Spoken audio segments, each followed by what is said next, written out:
機能美っていう日本語の言い方があるんですけど、道具としての美しさ。皆さんアートのように見えるかもしれないですけど、どこまで行っても道具で使いやすい。波を切る、風を切る、そういう海の自然の中でいい動きをするっていうのはやっぱり無駄がない形で、それがやっぱり機能美、美しいけどアートとはちょっと違うかな、道具としての美しさですね。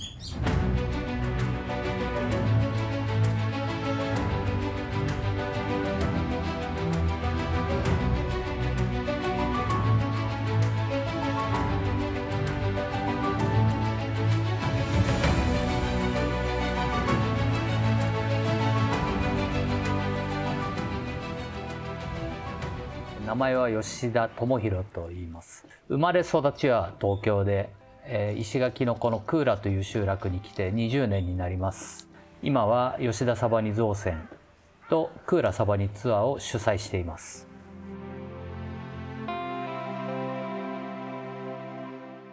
名前は田中正治って言います。約14年前ぐらいに神奈川県の逗子市っていうところから家族で移住してきたんですけど、きっかけは3.11の震災があって、1人目が生まれて間もない頃で、ちょっと環境のよりいい沖縄、空気と海がきれいな沖縄で子育てがしたくて、それで移住をしてきたんですけど。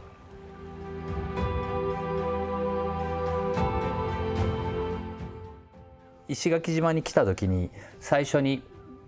山田書店って本屋さんに行って買った本が荒城康弘の世界っていうか、そういう自分の師匠の本を初めて買ったのがサバニとの最初の出会い。その荒城さんは白穂の方で、白穂でサバニを作ってる人がいるということで話は聞いてたけど、今じゃないような気がしてずっと行かないで8年ぐらい過ぎた時に、自分の師匠が83歳でもうサバニ作ることをやめるという話が聞こえてきて、いても立ってもいられなくて荒城さんの家に訪ねに行った時に初めて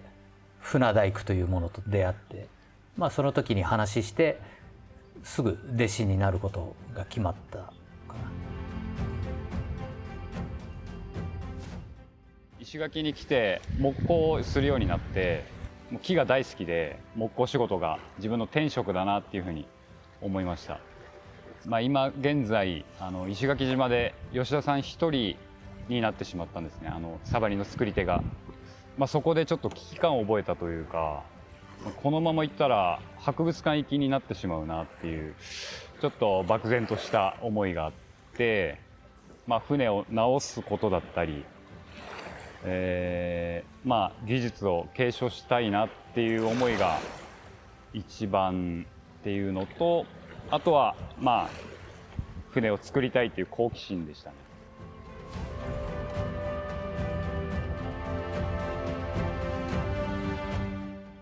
島を渡るために人を運んだりとか、情報を運んだりとか、昔の古い写真でサバニに郵便局員が載ってる写真も見たことあります。なので足として今でいう車みたいな形で島と島を渡ったり、竹富あたりに行くと田んぼが作れないので、田んぼを作りに西表まで、そういう道具、移動する道具としては魚を取るがメインですけど、人間も物も情報も運んでいた。サバニっていう船は鉄の金具とか釘とかを一切使わないで、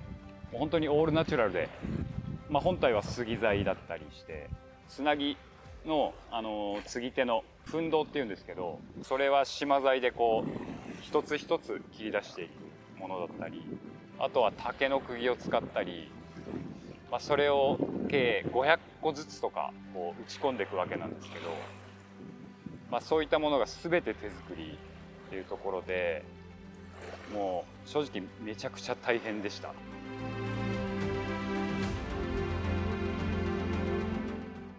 そうだな、実際に作業の中で嫌な部分っていうのはないんですけど、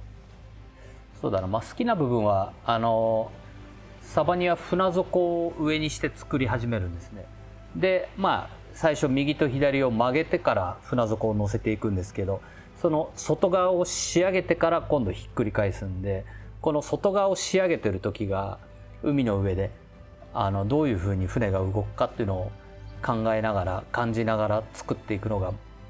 一番楽しいかな、やってて楽しいかなというところですね。あとは木を切ってから乾燥させるまで時間がかかるので、実質木を切るとこをゼロとしたらやっぱ1年以上かかるのかなというのが正直なところ。ただ作業としては2ヶ月はかからない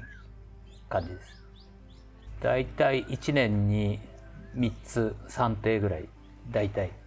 2艇か3艇ぐらいですね。それをこう作り上げて愛着が湧いて、で船を出す日っていうのが、進水式っていうのがちゃんとこうお祈りをして手を合わせて、海の神様にお願いする進水式っていう儀式をするんですけど、その日は本当に感無量でしたね。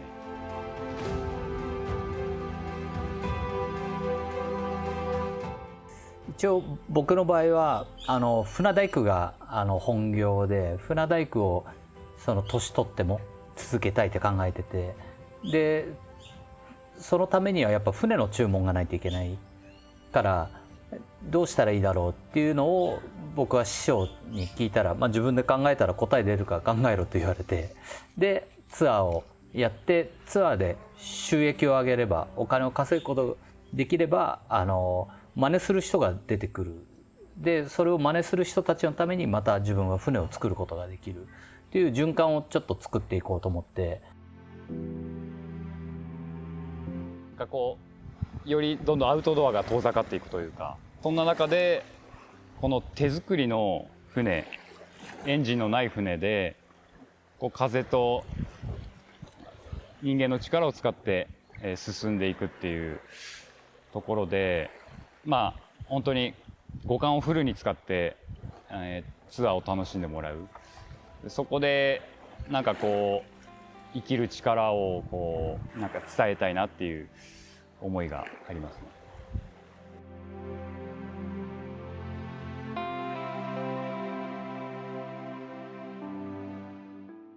そういう状況になれるような教育っていうんですかね、なんかそういうのが日本にはちょっと欠けてるので、僕みたいな大人がいることをなんか子供たちが知った時に好きなことだけやっても生きていけるっていうふうに思ってもらえたらいいなと思ってはいます。子供たちに本当自分の好きなこと何なのかなとか、そういうことに時間ちょっと使ってほしい。僕ができなかったから時間かかってしまったから、なおさらそう早くそこに到達した方が幸せに近いような気がするので、みんなそうなってほしいなって思ってます